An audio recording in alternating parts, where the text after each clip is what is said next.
Tyler was about 4 years old when his mother told me that his daycare suggested ADHD medication for his behavior.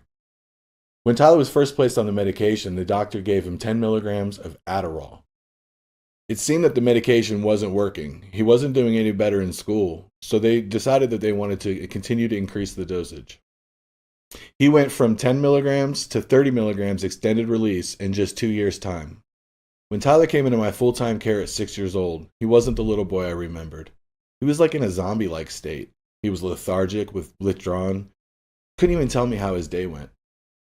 While on the medication, Tyler experienced other side effects like headaches.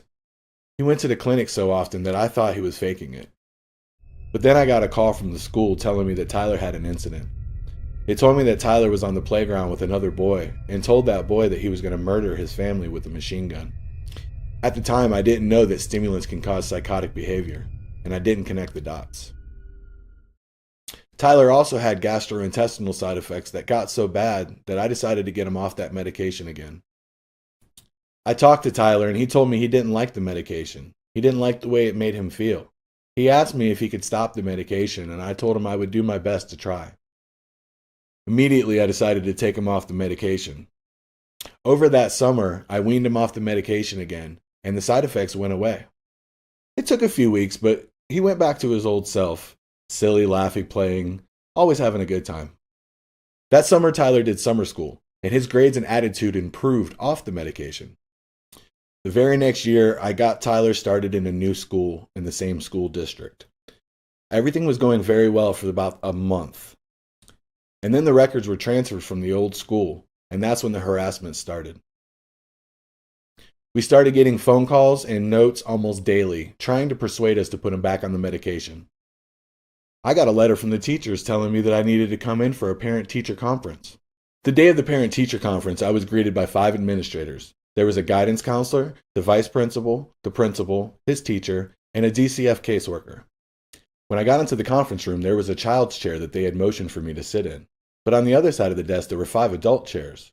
I didn't think anything of it, but while sitting there and having the conference, I felt like they were talking down and looking down on me the entire time.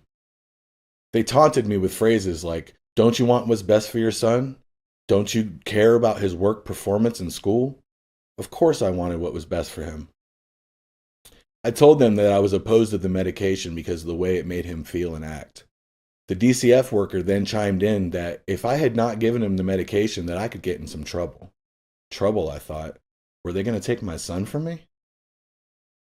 I honestly felt threatened that if I didn't give him the medication that they might take my son from me. What was I to do? Well, I have to admit they were pretty persuasive. After that meeting, I had decided that maybe the medication might be the best way to go. Decided to call his doctor and start treatment again. That's when I called his doctor and they renewed his prescription for Adderall, 30 milligrams, extended release. After Tyler got back on the medication, his gastrointestinal side effects started right back up again.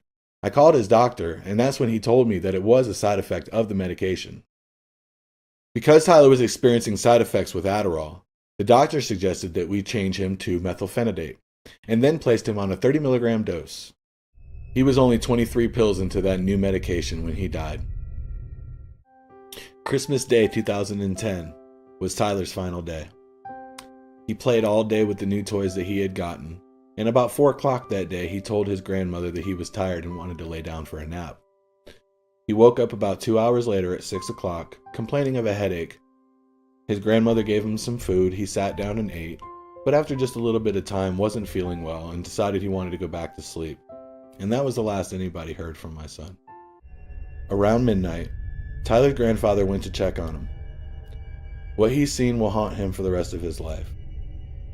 Tyler's body was cold. There was blood and mucus foamed around his mouth and his nose. His first response was to try to clear the passageway so Tyler could breathe and perform CPR while Tyler's grandmother called the 911 responders. During that time, they performed CPR and did everything they could to try to keep Tyler around. But unfortunately, Tyler had already left. The autopsy found pulmonary congestion, and the medical examiner confided in me that Tyler had an enlarged heart the size of an adult. I lost everything that day. And unfortunately, I thought I was doing the right thing. I trusted the doctors. I trusted the school board. I trusted everybody involved that they had my son's best interest at heart. But on the day of his funeral, none of them were in attendance. None of them came. None of them showed their condolences. None of them told me how sorry they were. I didn't see his doctor. I didn't see his teachers. All I seen was a family completely torn in half. A phrase that I heard a lot since he's been gone is that the benefits of these medications outweigh the risks. But I have to ask you, does anything outweigh the risk of losing your son's life or your daughter's life? Is anything worth that risk? So please think. Please do the research. Please make better decisions for your children. Because in the end, we're the only thing protecting them. It's done. Video's done. Video's done. Yeah, video's done. Come on, dude. It's done. Do your video.